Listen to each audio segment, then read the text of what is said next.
pero mantenían un espíritu muy especial, una convocatoria en torno a valores franciscanos que son muy difíciles de encontrar hoy día, porque hoy día la sociedad no se presta para que aparezcan como importantes esos valores, esas maneras de ser.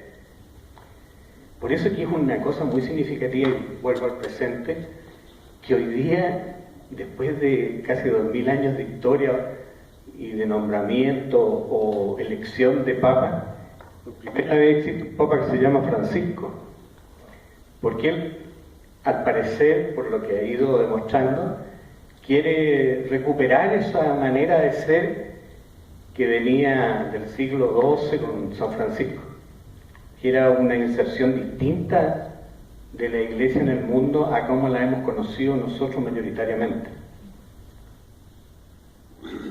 Les contaba que cuando yo llegué empecé a ser profesor, como muchos otros, y vino la gran crisis, los años muy difíciles, que obligaron a los padres a tomar una decisión que era dejar el liceo, porque no podían sostenerlo.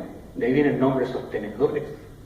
No podían sostenerlo, mantener el liceo. Era muy difícil. Ellos habían atrevido, después de haber tenido más de 60 años en escuela, de transformarla en liceo. El padre Carlos Lantadilla era el director, y él había ampliado la escuela, la había transformado en el Liceo San Francisco. Antiguamente se llamaba Escuela Nuestra Señora del Carmen. Y al crear el liceo la cosa se puso más compleja. Y en aquellos años era muy difícil la situación. Se le dice, cuando uno le cuenta a los chiquillos jóvenes como estos que recién cantaron, no tienen ni idea de lo difícil que era este país, que era vivir en este país. Porque eran condiciones muy magras, muy desprovistas de recursos. Era un país muy pobre, en otras palabras. Les cuento un dato. Mis colegas más jóvenes siempre han tenido su sueldo todos los meses, y podría ser muy raro, muy extraño que una persona trabajara y no le pagaran al final del mes. Bueno, en aquellos tiempos era así, ocurría así. No existía el sistema que hoy existe, a Dios gracias, de subvenciones que les permite recibirla entre el 25 y el 27 de cada mes y poder pagar el día 30 o 31 de cada mes. En ese tiempo, los colegios que se atrevían, como este de aquí al frente, tenían la subvención una vez al año, y no era al inicio del año, era al terminar el año, después que habían mantenido funcionando un colegio, profesores que habían estado haciendo clases durante un año. Al final del año había la posibilidad que le liquidaran los sueldos más o menos en forma normal, porque mientras tanto habían estado recibiendo una parte, que por lo demás siempre era exigua.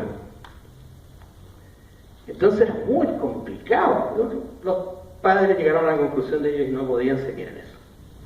Y para hacer la transición, mientras se entregaba el colegio en otras manos, o se cerraba, le pidieron al cura más joven que tenía, un pajarito nuevo, que se quedara a cargo del colegio, que era el padre Francisco Antonio Duzó.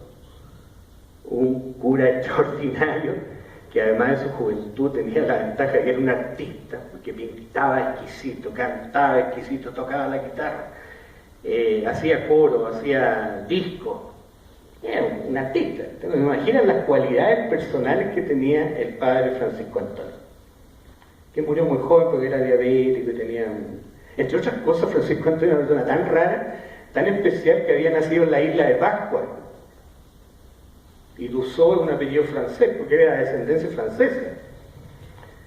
Entonces, era muy especial el cura, y a mí me encantó. Entonces yo me puse a trabajar con él. Los curas me vieron y me nombraron vicerrector de ese cura franciscano, el padre Antonio.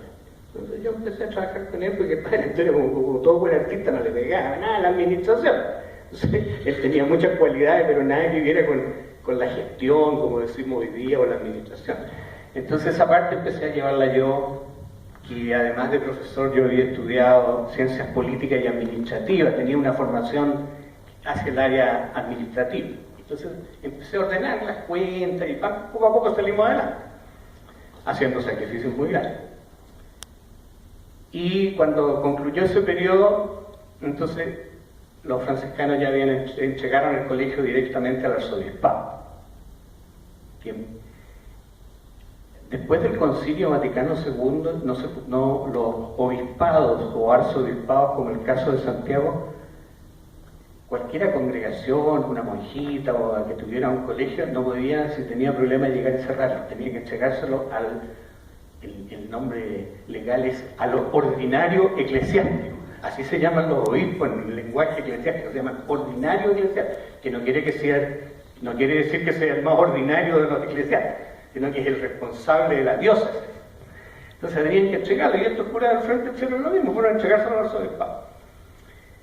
El arzobispado lo tomó y en ese tiempo no tenía estructuras para hacer funcionar y empezaron a llegarle a colegio. El arzobispo era el cardenal Raúl Silva, que él era educador y conocía el sector, porque él había sido director de un colegio en la Gran Avenida, el Don Bosco, que llamamos la gente, y conocía todo este sector.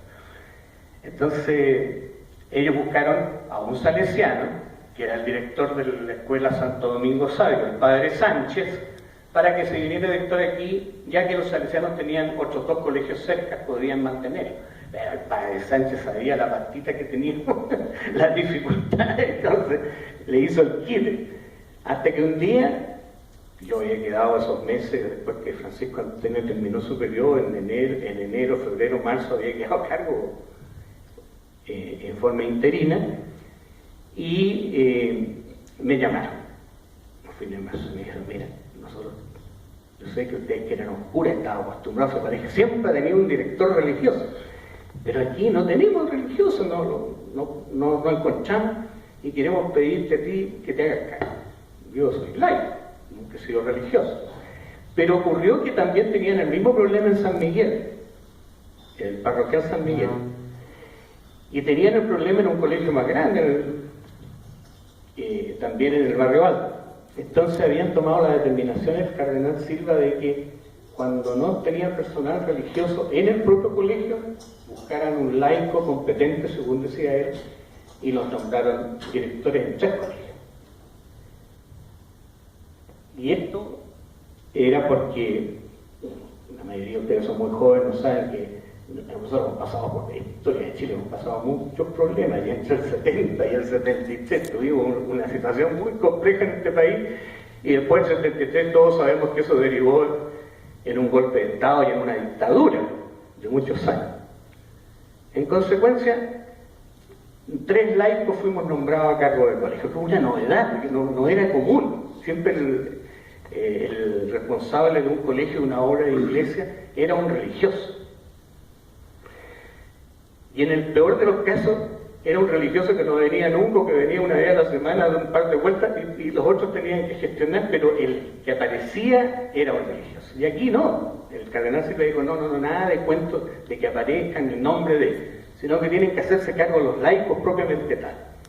Y esa fue la razón por la cual un día asumimos Juan Morales, yo en esta zona sur de Santiago, 2 colegios. Y yo no iba a ir a esta reunión, entre otros porque quería ver el partido de Alemania, entre otras cosas porque hacía mucho frío, entre otras cosas porque yo no me quiso acompañar, pero dijo, ni loca, porque yo sé cómo es de frío esa cuestión, me voy a ir en Tumil. Entonces, estaba con poca ganas. Pero ayer la Alicia Rodríguez, que está ahí, me dijo una cosa que me dejó turulato, porque estaba como que me estaba corriendo, entonces me dijo, oiga, si usted es responsable de muchas de las tradiciones que hay ahí en el colegio y que hoy día estamos defendiendo, ¿cómo no va a aparecer? Y me sentí tocado en el alma, porque es verdad. Y yo fui 14 años director de San Francisco. Y muchas de las tradiciones que hoy día se defienden venían de la época de los padres franciscanos, pero se proyectaron, se hicieron carne en esos 14 años. Es verdad. Aquí me cerraron el fuego cuando en realidad era el grupo Scout, que era el que propiciaba ese fuego. Yo tengo un nieto, tengo 5 nietos. Mi nieto mayor ya participa en un grupo Scout y le dieron el decálogo lo de Scout. Entonces, donde dice que tienen que decir siempre la verdad, que ayudar siempre que puede, que amar a Dios o al amor, dice, para los que no son creyentes. Y él va a un grupo Scout que está en una parroquia, pero hoy día hasta las parroquias aceptan que en el grupo Scout hay gente que no es creyente. Es una realidad que antes no era tan común. Entonces, esa experiencia que se hacía, la propiedad del grupo Scout, había un grupo de coro, había una banda, que para mí es una de las cosas más lindas. Yo hasta el día de hoy conservo en mi dormitorio un cuadro que me regaló un exalumno. Yo tengo estas cosas de los exalumnos, que las conservo, entre otras cosas me regalaban chapas los exalumnos. Cada generación que salía del colegio el día de la licenciatura me dejaban algún regalito los chiquillos, y la mayoría de las veces era una botella de whisky. eran otros temas. Pero ese exalumno me regaló un cuadrito que es el Cristo de los Rayos. Y ese es un cabro que yo no voy a olvidar nunca, porque murió siendo alumno del colegio, murió en cuarto medio. Se llamaba David Allende, y era el que tocaba el bombo de la banda. Era un cabro muy especial, que no era católico.